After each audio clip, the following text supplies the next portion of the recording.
তারা বারবার উল্লেখ করেছে 7টি কলেজ একসাথে। আমরা 7টি কলেজ নয়, তারা আজ থেকে যেন বলা শুরু করে দেয় 6টি কলেজ তাদের সাথে রয়েছে। আমরা সেন্ট্রাল ইউনিভার্সিটির পক্ষে নই, তিতুমির এককভাবে বিশ্ববিদ্যালয় দাবি করছে।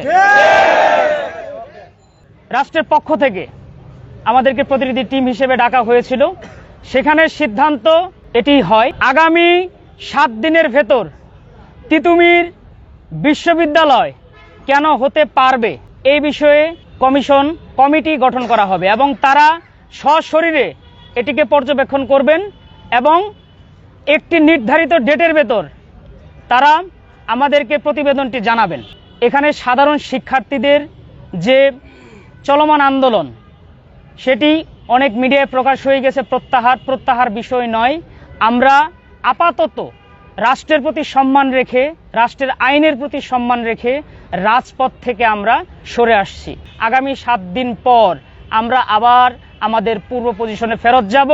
এটার জন্য দায়ী তিতুমির কলেজ থাকবে না, তিতুমির ঐক্য থাকবে না, তিতুমির সাধারণ ছাত্রছাত্রীরা থাকবে না, এটার জন্য দায়ী রাষ্ট্র থাকবে।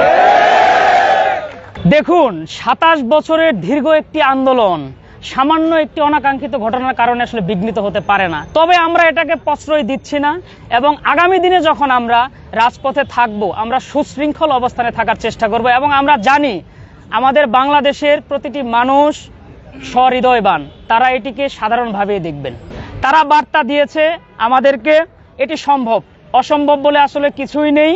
যদি তিতুমিরের শিক্ষার্থীরা চায় এবং তাদের কমিটি এসে যখন পর্যবেক্ষণ করবে, তারা যদি দেখে যে স্বচক্ষে দেখার পর যদি মনে হয় বিশ্ববিদ্যালয় করার মতো আসলেই এটি যৌক্তিক, তাহলে তারা বিশ্ববিদ্যালয়ে পথে হাঁটবেন। একটা বিষয়ে উল্লেখ করে দিতে চাই, আমাদের যে ফলাফল বিভ্রাট, এই ফলাফল বিভ্রাটের পিছনে সবচাইতে বড় হাত হচ্ছে ঢাবির প্রশাসনের। তারা বারবার উল্লেখ করেছে 7টি কলেজ একসাথে। আমরা 7টি কলেজ নয়, তারা আজ থেকে যেন বলা শুরু করে দেয় 6টি কলেজ তাদের সাথে রয়েছে। আমরা সেন্ট্রাল ইউনিভার্সিটির পক্ষে নই, তিতুমির এককভাবে বিশ্ববিদ্যালয় দাবি করছে। আওয়ামী লীগ সরকারের আমলেও যদি আপনারা দেখেন, সেই সময় আমাদের আন্দোলন চলমান ছিল এবং আমাদের সাধারণ শিক্ষার্থীরা সেই সময় আন্দোলন নিয়ে যখন মাঠে নামে, তারা কিন্তু আহত হয়েছে এবং ফুটেজ রয়েছে, প্রমাণ রয়েছে এবং ঝটিকাভাবেও আমরা অবস্থান নিয়েছিলাম। এভাবে এই অবস্থান এটি প্রথম নয়, এটি চলমান ছিল 4, 7, 9, 14, 17 এবং এটা হচ্ছে 2024।